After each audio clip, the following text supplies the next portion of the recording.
Okay, here we are. Here we are on the final, not the final day, sorry. It's the fifth day. Oh my God, shall I start again? Morning. It's Friday, I think, and it is Throat Chakra Day. So it's the fifth day of our free mini training for the chakras. And each day I'm going live on here to talk about one of the chakras. And we started with the root on Monday, and we've been traveling through, and we've been kind of looking at how the energies change as we move through these energy centers or planes of consciousness, as it were. So thank you so much if you've been joining me. I know lots of people can't make it live because this is obviously 9 o'clock in the morning on a weekday, and you might be at work. But they're also put onto YouTube, put onto IGTV, and cross-posted around my different Facebook pages. So even if you watch them later, you can still comment, still take part in the challenge, as it were, because each day I'm kind of setting you little challenges, and still be a part of this mini chakra training. So I'm just going to see if the comments are working. Yesterday they weren't working, so I'm using a different computer. So let's see if I can get these going. Yes, they're working today. It must have been my silly new computer. So if you're here and you're joining me on this live, then do write a comment. Let me know you're there. And if you are joining me later, still comment, because I'll see the comments through the day. The more comments I get, then you get chance to win this chakra bracelet. So what I'm going to do is on Sunday morning, when I do the final live, I'm going to put all the names of people who commented and engaged with this mini chakra training into my singing bowl, and then I'll pick one out, and you will be the winner of this chakra bracelet, which was made by Amelia, my friend who makes all the chakra cards and all the malas. And so you'll get to win that. So if you're engaging with the practice, then you get a chance to win. It's just a little gift, really. I know it's not a massive thing, but it's just, it's nice because we can all kind of join like this. So I'm also interested to hear how things have been changing for you. So have you noticed any difference? Was there one of the chakras that was particularly resonant with you? Was there one of those chakras that gave you this aha moment? And have you been able to trace that back to something in your life? Maybe a blockage, or kind of one of those aha moments is like, that's why that's been happening to me. Perhaps I could change it up and go in this direction. So let me know about those. It'd be really good to kind of, see the continuation. I know there's people watching on YouTube that are getting some aha moments, and you can private message me as well. You don't have to make it public. This stuff is quite personal as well. And when we do our 7-month journey, we get to share in a private space, in a safe space, and we get to bear witness to each other's journeys, which is quite incredible, because some of the journeys are amazing through the autumn and winter period. Big stuff happens, but it's always stuff that has been on people's minds or in people's hearts for a while, just kind of, in the background, kind of niggling at them, like, really need to move in that direction. Why am I still here? Something's not quite right. So often people come on this course or start the journey knowing what they don't want, maybe knowing that they're not in the right place, but not quite knowing what they do want, not quite knowing how to get them into the right place. And it's exhausting. It's an exhausting place to be. It's an exhausting space to be in. And we spend all of our time worrying about how to get there. And actually what this course, journey through the chakras teaches us is that you just have to be still. You have to go back to the root, and you have to clear the energy away around that particular thing, and then things just kind of start making sense on their own. So in the end, you make less effort actually in that area, because all this kind of overthinking, what do I want? How am I going to get a new job? Where am I going to get? Oh, it's too exhausting. I know I need to change something. It's all too exhausting. But really, if you go back a few steps and just kind of, put your home right, go back to the root, ground yourself where you are, find ways to connect to the earth, and then let that energy move up the chakras, then often the changes happen very subtly, and you almost don't even notice them. By the time we get to the end of the course, people are like, oh my God, that happened. And all of a sudden I'm in a new space and I met this new person, and it's all kind of, it's magical really in a certain sense, but it kind of makes a lot of sense. It makes a lot of sense to me, because you're just kind of clearing stuff out of you're getting out of your own way. You're allowing your own energy to move, and you're allowing your perception to get gradually more sensitive, more intuitive, so that you can actually kind of be open to what's going on. I mean, I think a lot of times we miss stuff that's going on around us because we're kind of closed in, we're overthinking things. So what this work does is helps you to kind of just be a bit more open and a bit more kind of non-judgmental, like not blocking stuff out and just only going for that stuff over there, just being a bit more open to what is, just a bit more accepting of what is, and then somehow it works. I don't know how it works, but it works. So today's journey is about the throat chakra. And if I show you the card of the throat chakra, it's this. So this is the realm of the throat chakra. It's got lots of petals, which means there's a lot of main nadis, or the rivers of energy. We have loads of nadis. Some texts say 72,000, some say 101, some say 72,000, some say thousands of thousands, not hundreds of thousands. So they are like if you think of your nervous system coming out through the branches of the spinal column, they start off big and then they kind of branch out and become smaller and smaller. So it's the same with the nadis, really. Even though there's thousands of them, there are bigger channels which are kind of more close to the main energy circle. So the biggest channel is the Sushumna Nadi, the main energy channel, which would relate to your spinal column, really, if it were seen in the physical body. And then you have two other quite big ones, Ida and Pingala, which relate to the right and left sides, and these are kind of spiraling down. And then you have these other big main nadis, which form the junctions, and the petals relate to how many of these big nadis are crossing. So you can see at the throat, there's quite a few of these big nadis crossing, which means it's a big junction, but a lot of communication happening here. So the throat chakra is the main center for communication. So if we take it back a notch, what we've done, we've grounded at the root chakra. We've really embodied. We've come down to earth. We've made ourselves, big and here, and we've taken up space, and we've demanded that our needs have been met. Survival, food, clothing, home, work, money. Okay. And then after that, we've had to kind of make the energy a little bit more subtle and go out into the world. So sacral chakra, you're becoming more than one. You're becoming many selves, because you're mirroring back yourself to all the people you meet. And as we saw, we're different people to different people. So we're not this one personality that is this and this and this that's stuck. We're changeable, and we're constantly discovering the world through our mirroring of other people. So we become many people, and then we realize that we have desires, and we want to go this way and we want to go that way, and we have to find our center, whilst we're moving. So water is always moving, but it's also very anchored. And that throws forth desire and creativity. And so we start wanting to create something in our lives. The physical areas, the womb, where all creativity happens, or, in the male anatomy, it's, that whole pelvic area where creation happens. So it's starting to create something that's unique to you.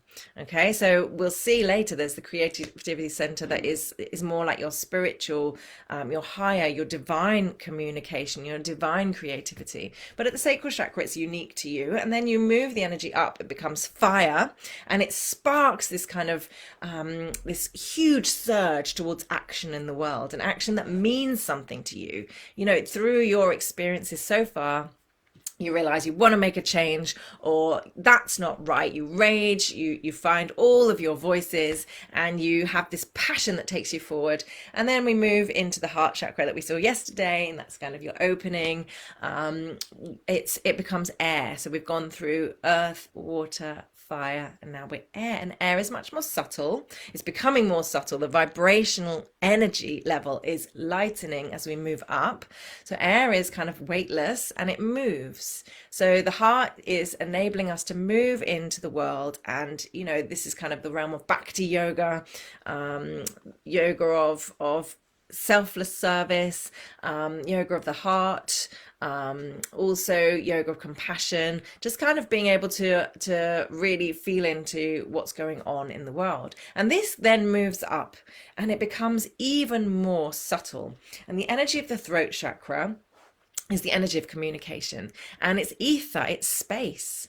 So we enter this realm of intuition, communication beyond the realms, like all realms, animals, people, but not just communication that is like physical and dense, hearing the words that people are saying. Rather than like listening to the words, we're seeing beyond that. We're being able to really understand what people are saying, not just in their words, in their actions, in their movements, in their energy. So you start to be able to be a little bit more perceptive of what's going on. So this is the realm of what we call liminal space, the space beyond what is in the physical realm. So we kind of can enter this space through meditation. We can enter this space through yoga nidra. Yoga nidra takes us to the space beyond consciousness, the liminal space. And it's an area of limitless potential and an absolute creativity, dormant creativity waiting to spark.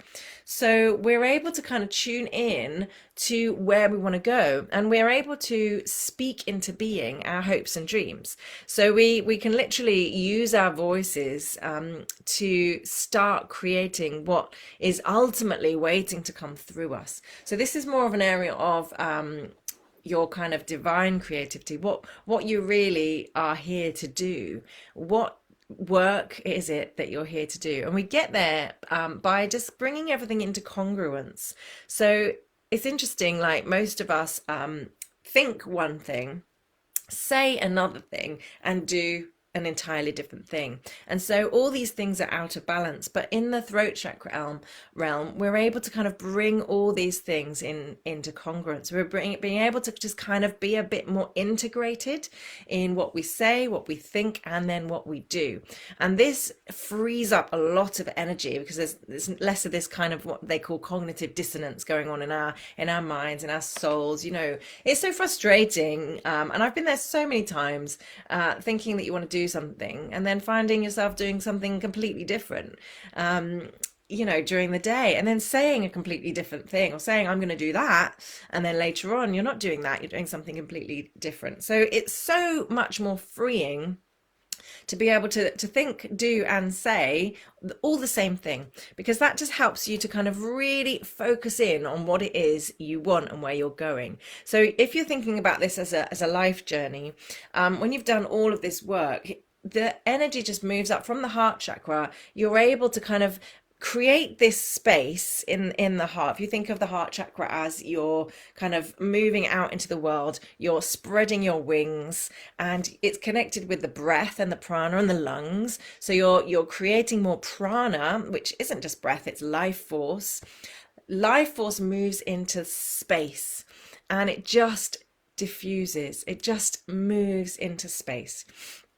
So you create more and more space, and you can create space in your life by, meditating. You can create space by chanting. And this is linked again in modern science to the vagus nerve, the sound quality, being able to really calm the nervous system. The nervous system really gets on board at the throat chakra, because it's like when you are completely relaxed or in a completely meditative state, like in a yoga nidra, you are able to balance the nervous system, parasympathetic and sympathetic, particularly in the vagus nerve, where you're kind of vibrating through that area, chanting, singing, deep breathing exercises, where it's kind of moving through. You're able to get to this state where you're just completely calm and in this effortless being, and then you can move into this limitless potential. It probably sounds all weird and wonderful. Maybe it doesn't. Let me know what you think.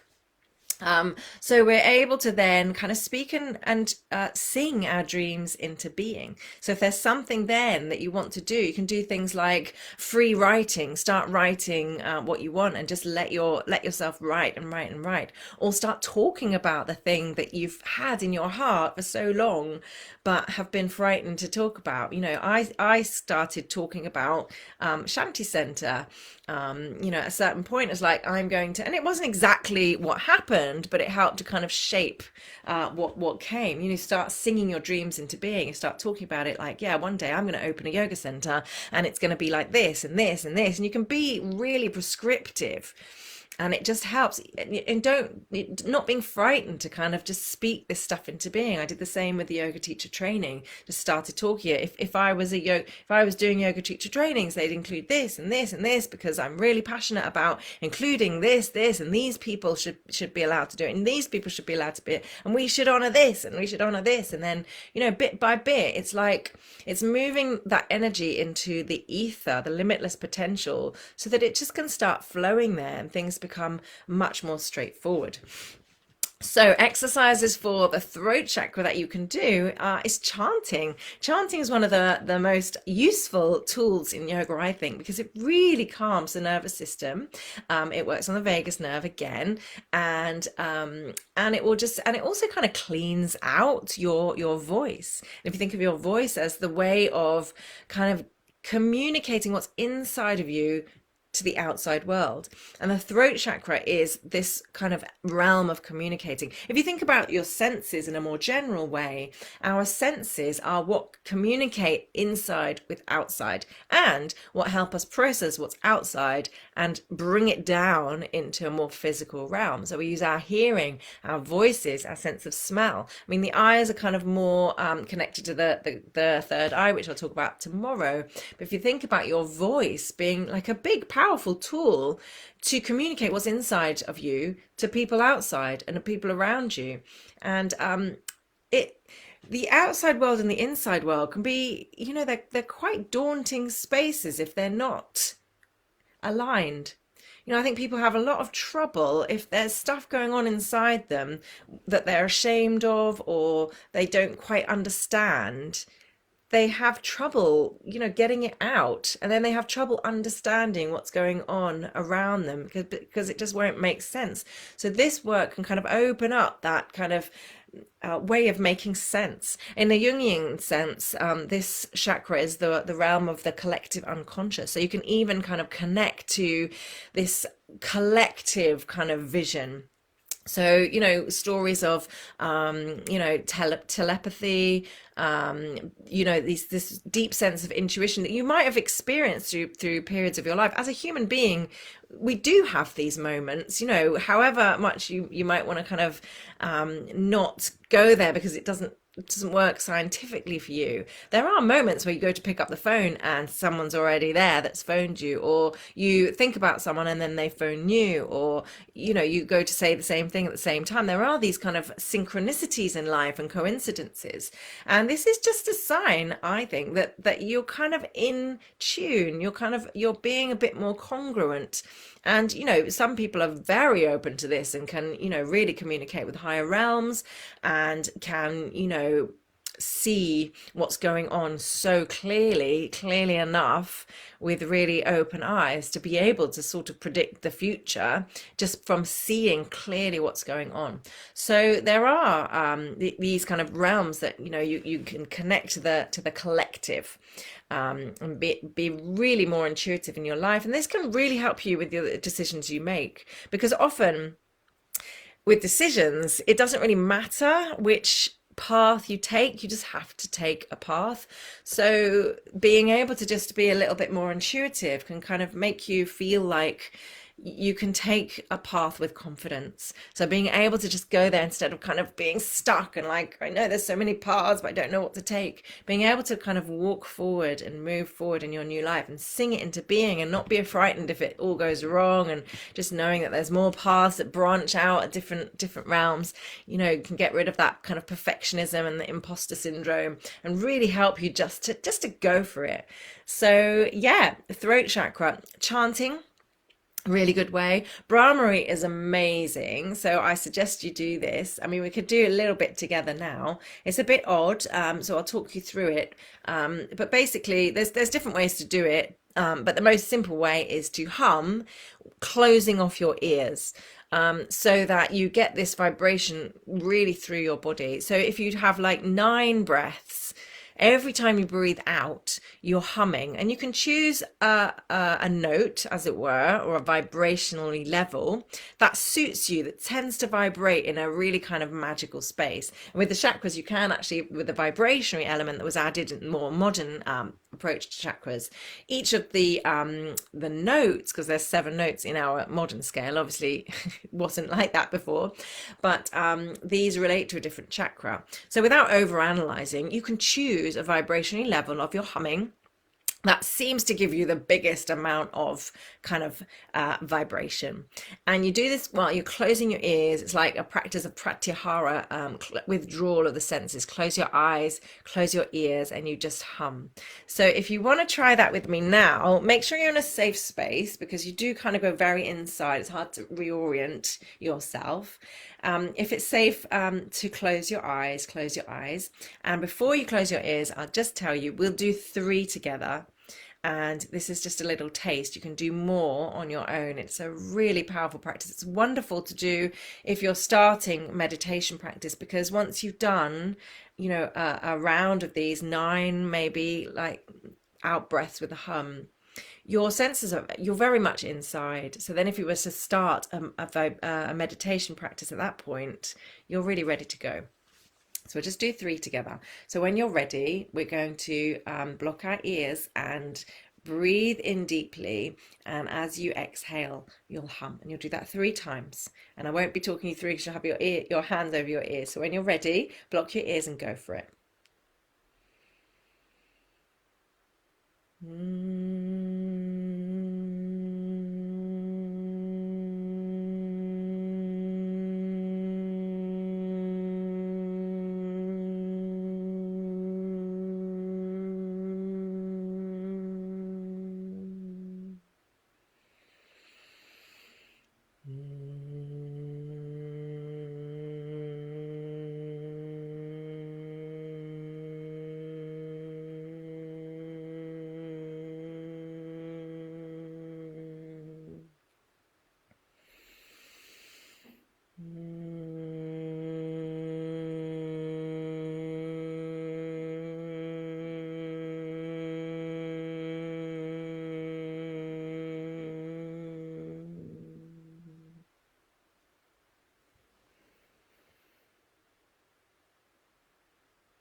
And when you're finished, just let your hands come down to your lap.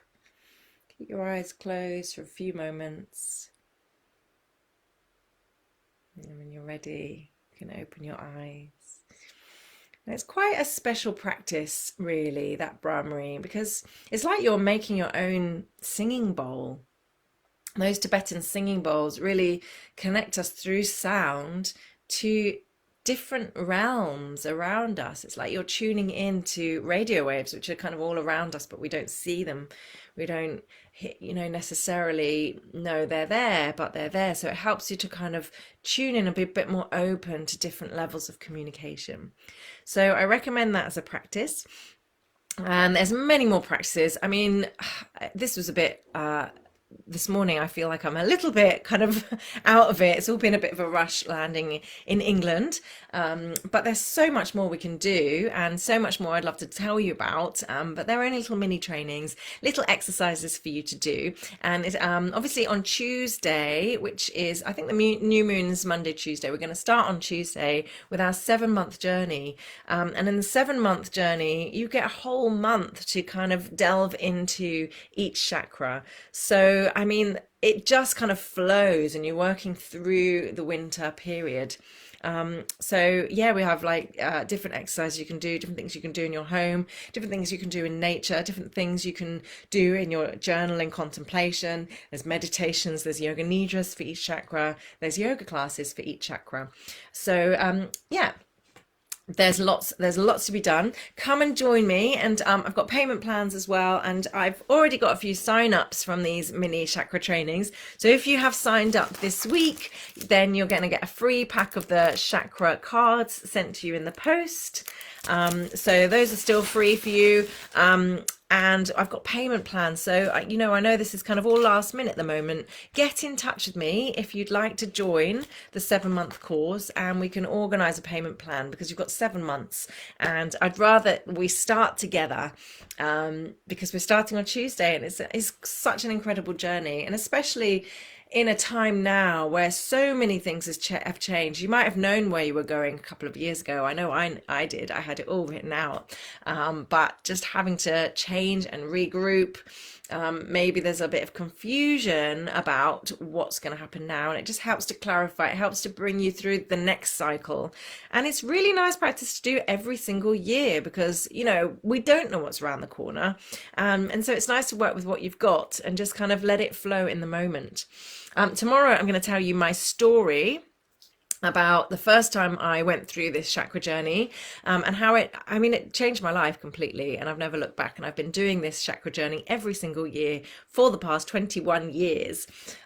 So yes, tomorrow I'll tell you the story of that. So join me tomorrow for Third Eye, and yeah, get in touch. There's still time to join the course. It's not a big investment if you spread it out. So if you haven't got the money now, get in touch with me, and I would love for you to experience the power of this stuff, because it only moves you forward. It cannot move you backwards.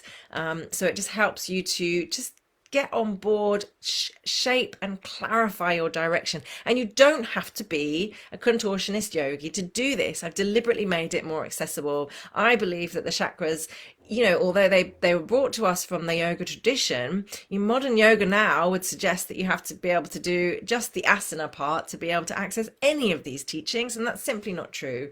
If you're a human being, you can access these levels of consciousness. If you can breathe, you can do yoga, you can get on board with these chakra things, and there are different ways. And I've had people on my courses that have literally done nothing but turn up at the meetings, and they've still had lots of changes. Obviously, you can engage with this material big time. You can do the yoga every day, you can do the meditations, you can do the nidra, you can set up your altar, you can be thinking about it all day, you can be journaling, you'll get a lot out of it, don't worry.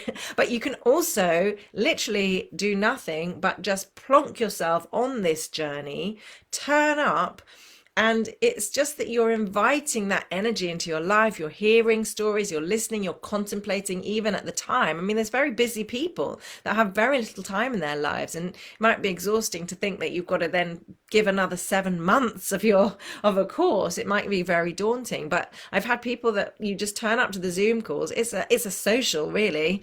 We're laughing and joining in and hearing each other and getting to know each other. So it's a lovely online community, which then you can sometimes meet people in person, which is always sweet. And sometimes you've met people at different retreats and trainings that I've run.